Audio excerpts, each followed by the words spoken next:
everyone, it's Dan Merrill here, and in this video you're going to learn some really simple, quick and easy ways to stay on track with your goals. Now this video actually stemmed from a conversation that I had with one of our coaching students the other week.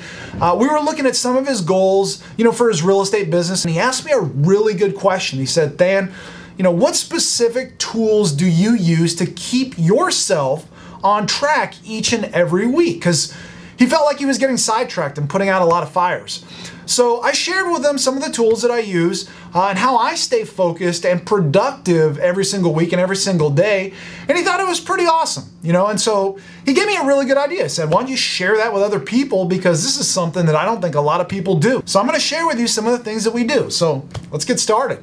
It's very important to me to remain productive. So what I do is I track 3 things every single week to make sure that I'm holding myself accountable towards the goals that I've set. Now, I learned this system from one of my old NFL coaches.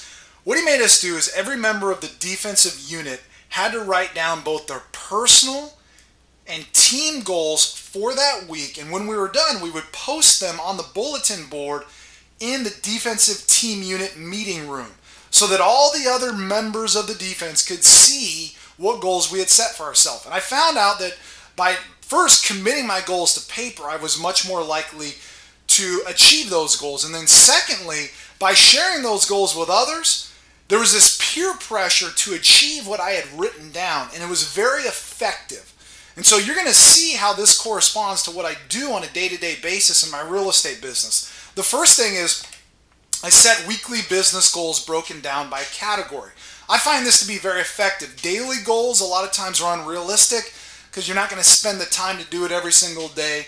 Monthly goals are a little bit too big, so I like to chunk it down to a weekly basis. So this is what I'm going to achieve. I'm going to show you an example here in just a second of what this looks like in the actual spreadsheet I use. Now, more importantly, I break down my implementation goals for that week as well. And I break this down onto a daily basis. And many of you have heard me talk about the speed of implementation is really the key to success. There's a lot of people out there that have a lot of knowledge that don't ever implement anything. I myself have been guilty of this many different times because, you see, knowledge alone doesn't attract money. I know a lot of knowledgeable college professors who don't earn that much money. You see, knowledge will only attract money if it's organized, if it's intelligently directed into some sort of specific plan to accumulate money. And so that's exactly what my daily implementation goals are. Now, the third thing I track is fitness goals. I think in order to remain productive, you have to remain healthy. And what healthy means is going to be, a lot of different things to a lot of different people. But you will be amazed at how much this mind and body correlation go together. So let's take a look at these goals and more specifically the tools that I use to track them. It's pretty simple. It's an Excel spreadsheet. Ain't that sexy. But what it is very effective. It's effective because it's simple, it's easy to obtain, and it's something that you can share with others very easily to hold yourself accountable. So first, I'll just kind of flip through the goals so you can see. First is the weekly business goals. That's one tab. The other are my daily implementation goals. And then the third tab are my fitness goals. And so I'm going to kind of walk you through each one of these categories and give you a sense of what I do every week. And I think you'll find it very productive. Now remember, these spreadsheets, after this video is done, you can download them for yourself and start using them. And I'd love to hear about how you're doing, or I'd love for you to share, below this video, what things you do to make sure you obtain your goals, or heck, share your goals. Put them out there into the open. I think it's pretty awesome when people do that. So first of all, I'm going to define these categories. And what you'll realize is there's not 100 different boxes for you to fill out each and every week. There's really 2 to 4 goals I set in every single category. In fact, I never try to accomplish more than 6 things in one day. And I know that sounds crazy. I'm not just talking about 6 emails. I'm talking about 6 little projects that I've set for myself. That's something that I try to set my mind to, that I've learned and is very effective. So business goals are income related goals. Now you might be saying, well, what are you talking about income? Well, these are goals that are directly related to producing income, right? For example, you might have a goal of making 15 offers this week, getting 2 properties under contract, making sure your buyer's list gets emailed with the new wholesale deals that you have for sale. These are direct business revenue goals, right? So that's the first set of goals. The second set of goals are business development goals. This is very different from business revenue goals. Business development will lead to revenue, but what business development goals, these are goals that you set for yourself where you're working on your business. The business revenue goals up here are where you're working in your business. Now, this is where you're working on your business, because you see, the goal of running a real estate business, or any business for that matter, is to not buy yourself a job. The goal is to create a business that works for you instead of you working for the business, right? So this might be outlining some roles and responsibilities on a mind map that you're going to hand off to an assistant that week. This might be creating a weekly reporting spreadsheet that you're going to give to your assistant so that they can turn it into you every single week. So you're starting to remove yourself from the business, and you're going to spend time this week committing to those goals, right? The third one is educational goals, which you see here, right? In fact, what I'll do is I'll pull over a spreadsheet that I filled out as an example for you to look at as well. So what I did is I have one that's already kind of filled out, just a rough example of what the different types of goals should look like. So educational goals, what I do is I do a power hour every single week. I try to get at least 5 to 7 power hours where I just focus for 1 solid hour on my education. Now you might be saying, oh, I don't have the time to do that. Well, I understand there's a lot of people out there with full-time jobs that are doing this business on the side. So spend 15 minutes, spend 30 minutes. Don't make an excuse for why you can't do something. Just change the times it's going to fit to your schedule, while at the same time not overcommitting or undercommitting.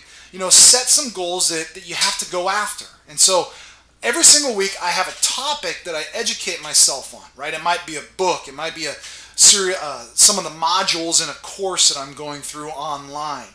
But I try to focus for 1 hour, because this is the key to growth. This is where you're going to get your ideas for how to develop your business and remove yourself from your business. This is where you're going to further refine how you're going to generate business revenue, right? Now, the next category is organizational. It's pretty simple. What are you going to do to clean up your life and make it easier to operate? If you have a hard time getting to your desk because there's just stacks of paper everywhere, probably not being productive. It's pretty safe to say, right? Another thing that I have every week is I have networking goals. A big part of being a successful business owner, and a real estate investor for that matter, is not what you know, not what you learn every single week, but who you know, right? And you put these two together, and it's very important. So one of the things that I do is I try to reach out to 2 people consistently. I will try to reach out to 2 new contacts and make sure that I reach and get those new contacts. I also try to rekindle old contacts that I may not have kept up with. That might just be a simple email, it might be a Facebook message. But I do this from a networking standpoint. I set goals for myself. It might be attending a meeting, a networking meeting one night, right? I think another important thing is obviously personal relationships, and this is an area that God knows I need help on. But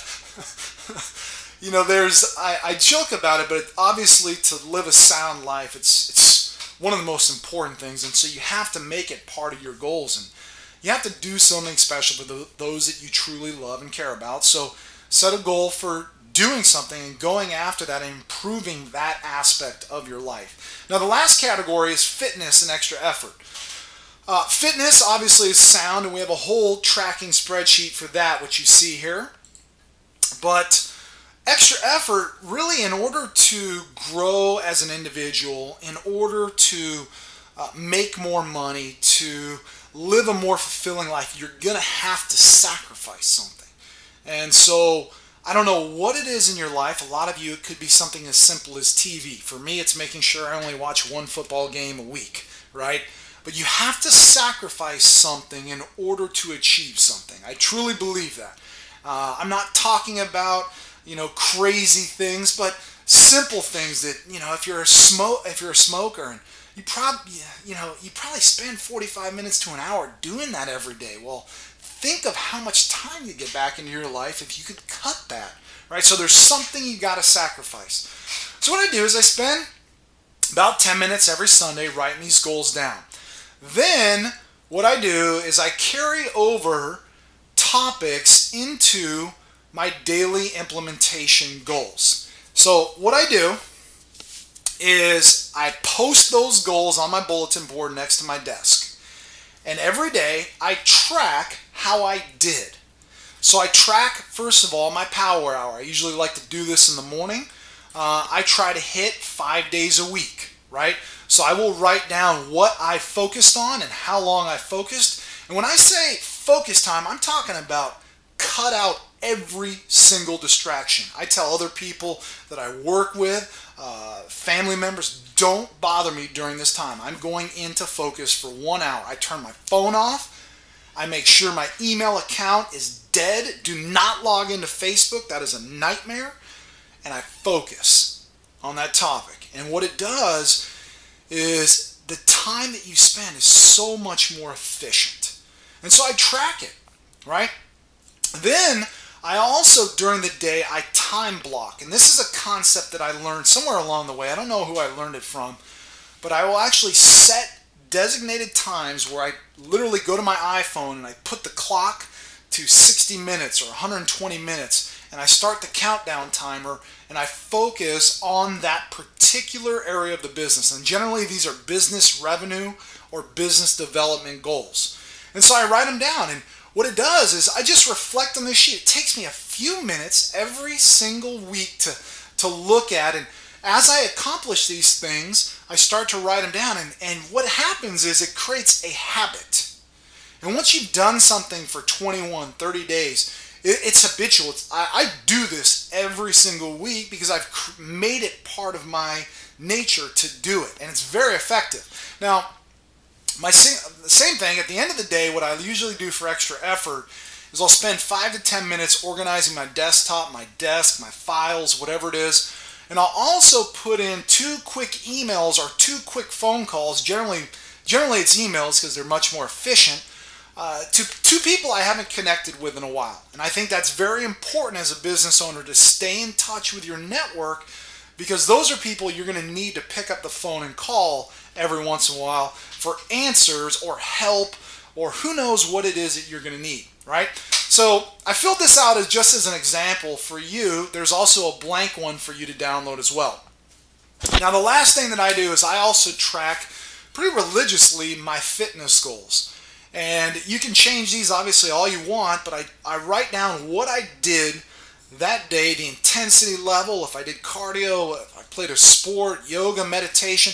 So I track this down into work and recovery. And one of the things that is very important from a business standpoint is not just how hard you work out, it's how effectively you recover. And that's something I wish somebody had told me a long time ago when it comes to health. How you recover, how you sleep, how you eat, how you meditate, how you relax is just as important as how you work. So I track it every single week. Pretty simple to do, very effective. And you'll start to realize, hey, I'm not working out as much as I thought I was, or maybe I'm overtraining in some way or doing something a little different. I don't think most people are probably suffering from overtraining, but hey, you never know, right? You never know. So those are things that are very effective. Now, how the heck are you going to stick with your goals? Here's something that's very effective for me. What I learned, once again, from one of my old coaches was have someone that holds you accountable. Tell someone. If you want to lose 30 pounds, the best thing to do is write down that goal and share it with 30 people in your office, or share it with 30 people that you know. By the mere fact of putting it out there, you're more likely to do it, because you're going to suffer from public embarrassment if you don't, right? But it kind of goes without saying, having accountability partners, having mentors, coaches, peers, these are all people that can hold you accountable. The other thing is shoot for an 80% success rate. Now you might say, why don't you want to achieve everything? Because if you achieve everything, your goals, you didn't set enough goals for that week, right? I usually shoot for about 80%. If you shoot for 50%, if you hit 50%, your goals are too high and you're going to get discouraged. So I go for 80%. I found that to be a very good ratio, right? Other thing is I chunk it down. If I have a big goal for that year, I want to do something. Well, I'm going to chunk it down into weeks so that I can actually accomplish that, right? The other thing is I create incentives for myself.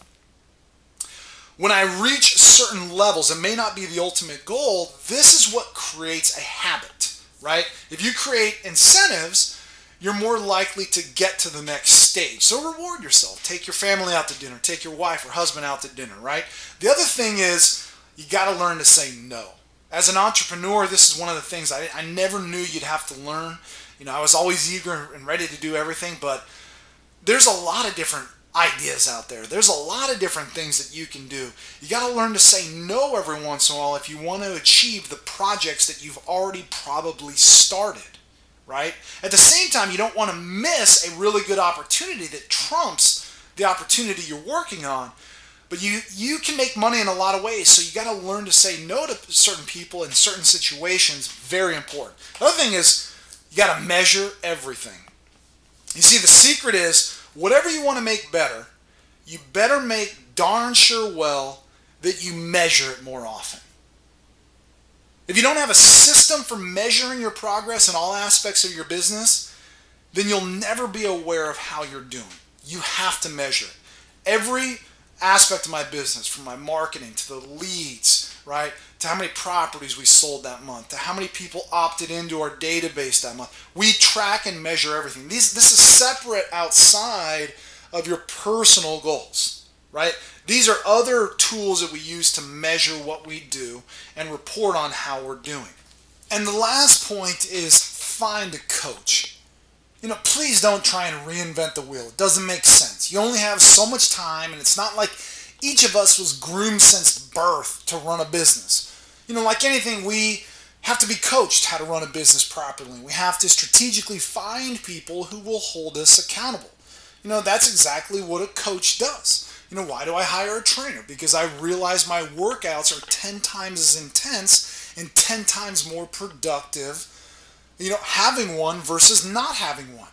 I realize that's what a coach does. They hold you accountable to implementing things on a weekly basis and, you know, creating change in your life. And so, you know, I hope you've gotten a lot of good ideas from this video. You can start to utilize the resources, the same goal sheets and the tracking sheets that I use, and I hope you continue to use those because I've found them to be very effective, and that's why I wanted to share, you know, my ideas with you. What I'd like you to do and what I'd like to ask you to do is, you know, share your ideas by commenting. Whether it's a goal or maybe it's a strategy you use personally to hold yourself accountable to goals or something that the community could use. Heck, put your goal out there. Just by putting it out there, obviously you're more likely to obtain that goal if you share it. So at the very least, you know, do that. Or at the very least, you know, share this video with someone else on Facebook or Twitter, because I know there's a lot of people out there that you care about that could get a lot of value out of learning how to go after their goals more efficiently. Well, I hope you've gotten a lot of value out of this, and I really look forward to hearing about your successes.